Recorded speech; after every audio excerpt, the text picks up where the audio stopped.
Bago ko simulang ibahagi sa inyo ang karanasan ng aking lolo Badong, nais ko po munang batiin kayong lahat ng mga masugid na tagapakinig ng YouTube channel ni Ang Manlalakbay ng isang mapagpalang araw po sa inyong lahat.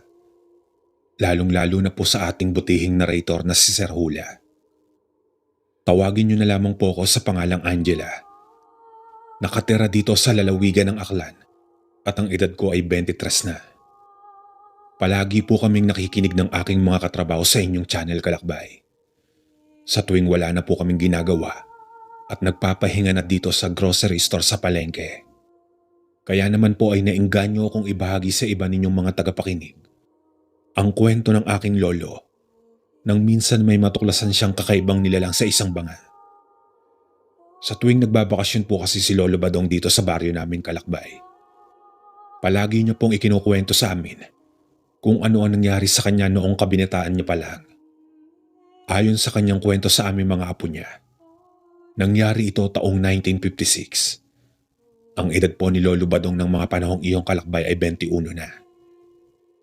Itong mga panahong ito ay nagtatrabaho siya sa isang palayan kasama ang kanyang pinsang si Luis. Dahil sa katirikan ng araw ng mga sandaling iyon at papauwi pa lang sila mula sa pagtatrabaho. Kaya nakaramdam ng pagkauhaw sila Lolo Badong.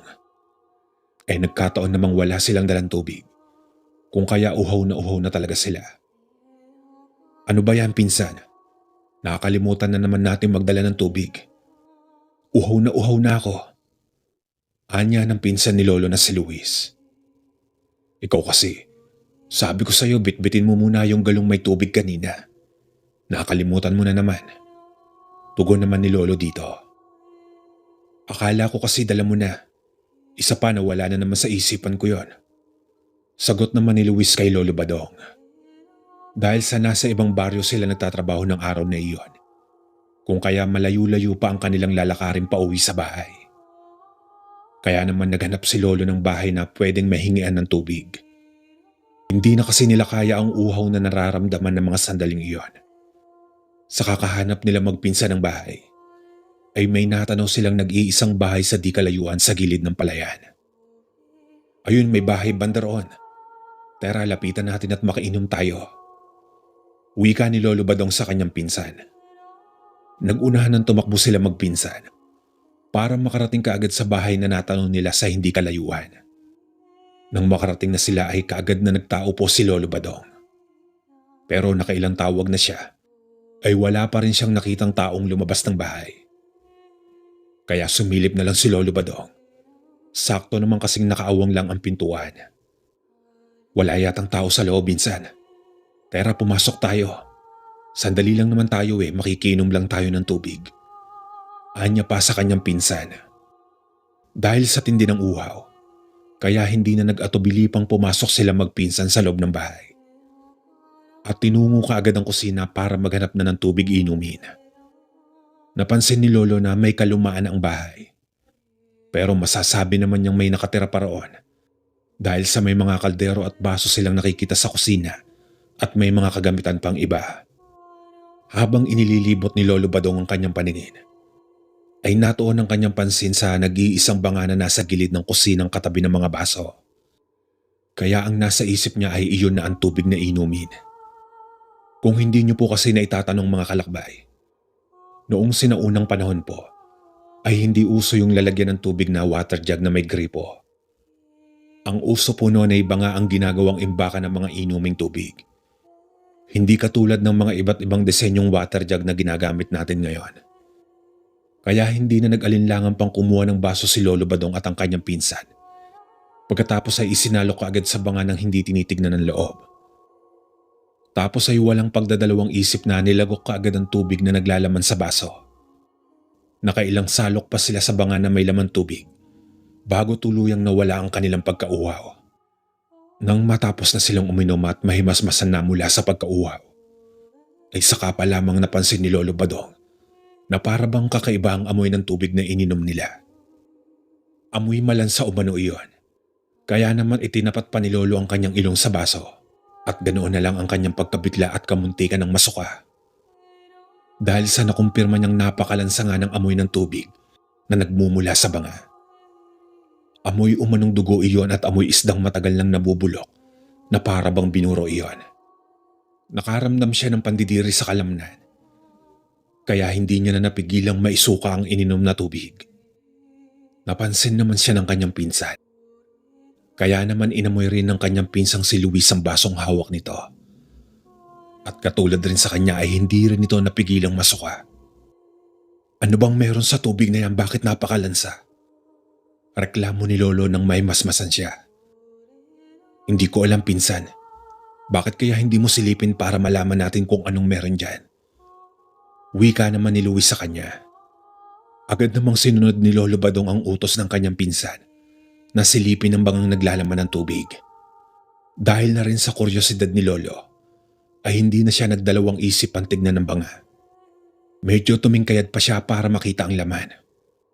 Nang masilip na ni Lolo ang bangang sa tansya niya ay may 1 metro ang laki, ay kaagad na sinilip kung ano ang meron sa loob nito at ganoon na lang kalansa iyon. At ayon nga kay Lolo Badong, nang silipin na niya ang banga ay medyo madilim ang loob. Kaya kinurap-kurap pa niya ang kanyang mga mata para maaninagan niya ang bagay na nasipat niyang gumagalaw sa loob ng banga. Nang tuluyan ng maging malinaw ang paningin ni Lolo, ay ganoon na lang ang kanyang pagkagulat. Nang may naaninagan siyang 6 na kulay pulang mga maliliit na matang nasa ilalim ng tubig sa loob ng banga. Gumagalaw-galaw iyon na sa tingin niya ay pagmamay-ari iyon ng 3 nilalang na hindi niya mawari kung anong klaseng nilalang iyon. Anya pa, kamuntikan na sana siyang masuka ng mga sandaling iyon dahil sa malansang amoy na nanggagaling sa loob ng banga. Nang may isang tuka na maputla ang gilagid at maliliit na mga pangil ang bumuka at pumaibabaw na para bang humihingi ng pagkain sa kanya. Nanlaki umano ang kanyang mga mata at napanganga rin nang makarinig siya na nag-iiyakang tiktik na nanggagaling sa loob ng bangang punong-puno ng tubig. Mabilis na ibinalik ni Lolo ang takip sa banga at natakpang kaagad ang ingay. "Insan, anong nakita mo? Bakit may naririnig akong tiktik sa loob ng banga?" Namumutlang tanong ni Luis kay Lolo. Akmang sisilipin na sana iyon ni Luis, pero pinigilan ni Lolo Badong ang kanyang pinsan at inaya niya na ito palabas ng bahay na iyon. Nang makalabas na sila at medyo nakalayo na sila sa bahay, ay may nasipat si Lolo Badong na isang matandang lalaki at 2 babaeng nakatayo sa may pintuan ng bahay na pinanggalingan nila. Nakangiti ang mga itong nakatingin sa kanila, kaya nakaramdam ng kilabot si Lolo Badong at nagmadali na nilang nilisan ang lugar na iyon. Pagkarating nila sa bahay ay kaagad na dinukot ni Lolo at ng kanyang pinsan ang kanilang lalamunan para maisuka nilang lahat ang malansang tubig na nainom nilang magpinsan. Makalipas ang ilang linggo ay nakaramdam ng matinding sakit ng tiyan sila magpinsan na para bang may tumutuka sa loob ng kanilang sikmura at kinukutkot ito.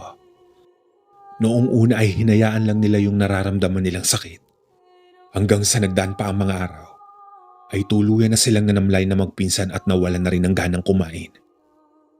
Dahil ayon pa kay Lolo Badong, ay ayaw tanggapin umano ng kanyang sikmura ang pagkain at mapait na mapakla ang kanyang panlasa sa tuwing sinusubukan niyang kumain ng mga nilutong pagkain ng kanyang ina.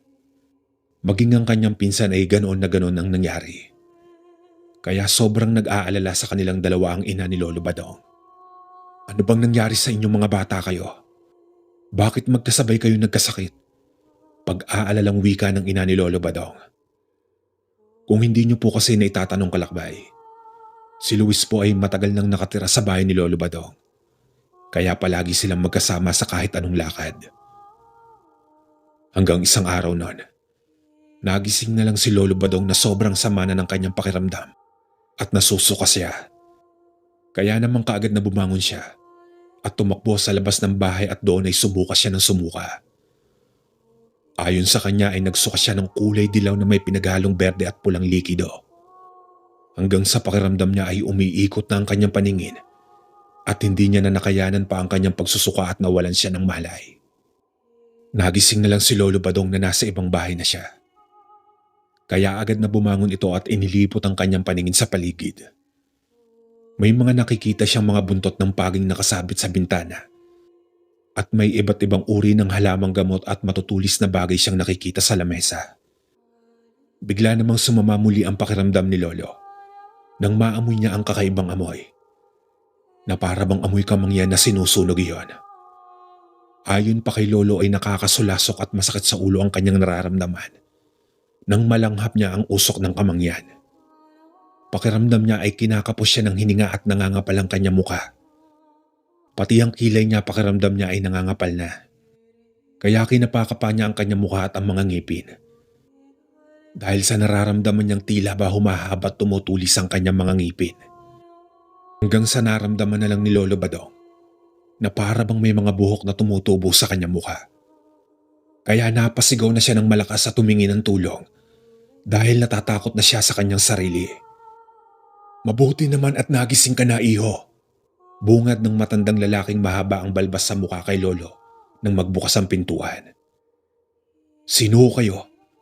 Anong nangyayari sa akin, tatang? Bakit sobrang sama po ng pakiramdam ko? Mangiyak-ngiyak na tanong ni Lolo Badong sa matanda. Ako si Tata Mauro, isang albularyo. At yung sakit na nararamdaman mo, iho, dahil yan sa mga pangontra ng aswang na nakapalibot dito sa buong kwarto kung saan ka nakapwesto. Tugon ng albularyo nagpakilalang Tata Mauro. Pangontra ng aswang ho. Ano naman pong epekto niyan sa akin, tatang? Hindi naman po ako aswang. Wika ni Lolo sa albularyo. Hindi ka nga aswang, iho. Pero malapit ka nang maging aswang. Saad naman ng matanda kay Lolo Badong. Hindi maintindihan ni Lolo Badong kung ano ang pinagsasasabi ng albularyo. Kaya tinanong niya ito kung ano ba talaga ang ibig sabihin nito. Naikwento na sa akin ng pinsan mo na nitong mga nagdaang linggo ay nakainom raw kayo ng malansang tubig sa ibang bahay. At may narinig siyang tunog ng tiktik na nagmumula sa loob ng banga. Tama ba ako? Sambit ng matanda. Tumango naman si Lolo Badong at napasalampak siya sa upuang nangihinang isinalaysay sa albularyo kung ano ang nakita niya sa loob ng banga. Ang laman ng bangang iyon ay mga tiktik na alaga ng mga aswang. Anya ng albularyo at dagdag pang wikang sabi nito.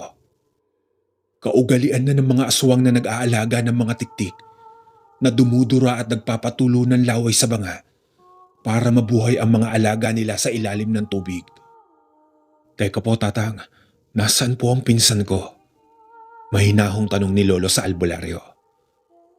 Sinagot naman siya nitong nasa kabilang kwarto at kasalukuyang ginagamot rin ng albularyong kapatid ni Tata Mauro. Matapos magtanong ni Lolo Badong, ay naramdaman niyang may iniihip ang matanda sa kanyang batok. Kung kaya unti-unti na siyang inaantok hanggang sa tuluyan na siyang mawalan ng malay. Makalipas ang mahigit kalahating oras ay nagising ito. At noong magising siya ay biglang gumaan at guminhawa ang kanyang pakiramdam. Wala na rin siyang nararamdamang sakit sa tiyan na para bang may kumukutkot sa loob ng kanyang sikmura at para iyong tinutusok ng kung anong matutulis na bagay sa loob. Hindi na rin siya naiirita sa mga nakikita niyang mga nakasabit sa loob ng kwarto. At hindi na rin siya nababahuan sa amoy ng kamangyan na nakatapat sa kanya ng mga sandaling iyon. Ano pong nangyari sa akin, Tata Mauro? Tanong ni Lolo sa matandang albularyo. Natanggal ko na ang tiktik na naninirahan sa loob ng tiyan mo. Gusto mo bang makita, iho? Nangingiting tanong ng albularyo kay Lolo Badong. Nabuo naman ang kuryosidad sa isipan ni Lolo. Kaya tumango ito sa suhestyon ng matanda. Halika, iho, sumunod ka sa akin. Anya ng albularyo. Agad namang tumayo si Lolo Badong at sumunod sa matanda papalapit sa isang kabinet na may letrang nakaukit na hindi maintindihan ni Lolo kung papaanong basahin iyon. Ilang sandali pa ay binuksan iyon ng matandang albularyo at sa isang garapon ay nakita ni Lolo ang laman. At kahit putol-putol na ang laman ng garapon, ay nakikita niya pa ang iilang parte ng nilalang. Katulad na lang ng balat, matang napakalit na kulay pula, at ang nakakarimarim na nakita ni Lolo Badong ay ang mga malilit na kuko, paa, at ang hugis tuka ng ibon na may mga nakabitbit pang balahibo iyon. Yan ang tiktik na ibong sinasabi ko sa iyong nakuha ko sa loob ng tiyan mo. Wika ng albularyong si Tata Mauro. Nanindig naman ang balahibo ni Lolo nang makita niya ang wala ng buhay na nilalang. Kung hindi ko nakuha kaagad yung nilalang na yan, tiyak sa susunod na araw ay isa ka na sa mga kauri ng mga aswang na may alagang tiktik. Kayong dalawa ng pinsan mo. Kaya sa susunod ang maipapayo ko lang, hanggat maaari ay huwag na huwag kayong makikiinom ng tubig kung kani-kaninong bahay lang, lalong-lalo na kapag hindi nyo kakilala ang mga nakatira. Anya ng albularyo. At dagdag pa nitong sabi, mas maiging magbaon kayo palagi ng tubig kahit saan man kayo magpunta. Nang sa ganoon ay may tubig kayong iinumin sa oras na mauuhaw kayo. Isinara na muli ng albularyo ang kabinet na may mga lating nakaukit. Pagkatapos ay iginaya na siya nito palabas ng kwarto. Nang makalabas na siya ng kwarto, ay nakita niya ang kanyang inang nag-aalala at ang kanyang pinsan na halatang katatapos lang ding pagalingin. Dahil sa nanlalalim pa ang mga mata nito. At wika pa ng albularyo na nasa harapan ng lamesa. Sinadya talaga ng mga aswang na makainom ng tubig ang dalawa upang maipamana sa kanila ang pagiging aswang. Tahimik na nakikinig si Lolo Badong sa albularyo habang nagpapaliwanag ito tungkol sa tiktik na kamuntikan ng ipamana sa kanila magpinsan ng mga aswang. Paliwanag pa ng albularyo, bago pa sila pumasok sa loob ng bahay para uminom ng tubig, ay alam na ng mga aswang na iyon talaga ang pakay nila. Kaya hinayaan lang ng mga itong nakaawang ang pintuan. Dahil sa oras na makainom na sila ng tubig, ay tuluyan na silang mahawa. At kapag nahawa na sila ay lalaki na sa loob ng kanilang tiyan ng ibon. Hanggang sa magkukumahog ng lumabas ang ibon sa kanilang bunganga. At kapag nakalabas na ang ibon sa kanilang bibig, ay ganap na silang aswang at kailangang itago nila iyon sa bangang naglalaman ng maraming tubig. At doon nila ito duduraan ng laway ang tiktik. Dahil sa laway lang ng aswang ang makakabuhay sa mga tiktik na nasanay sa tubig na nasa loob ng kanilang katawan. Kapag nakikita ng aswang na unti-unti nang lumalaki ang tiktik, ay kailangan na nitong maghanap ulit ng panibagong yayang gawing tao upang magpatuloy sa lahi ng mga aswang. Mabuti na lang talaga at naagapan natin ang pangyayanggaw sa inyo. Kaya bukas na bukas ay samahan nyo kaming puntahan ng bahay kung saan kayo nakainom ng tubig. Matapang na saad ng kapatid ng albularyong si Tatay Isko. Laking pasasalamat naman nilang magpinsan dahil sa nakatagpo ang ina ni Lolo Badong ng magaling na albularyo. Kaya natanggal ang tiktik sa loob ng kanilang sikmura at napagaling sila ng walang kahirap-hirap. Kinabukasan nga ay sinamahan ni Lolo Badong at ang kanyang pinsan na magkapatid na albularyo na pumunta sa bahay kung saan sila nayanggaw. Mahigit 1 oras din ang kanilang nilakbay sa gilid ng masukal na daanan. Hanggang sa makarating na sila malapit sa palayan. Natanaw na nila ang bahay. Ngunit habang papalapit sila ay napansin ni Lolo Badong na tila wasak na yung bahay. Hanggang sa tuluyan na silang makalapit at tumambad nga sa kanila ang wasak ng bahay at wala na rin doon ang bangang pinag-inuman nila ng tubig.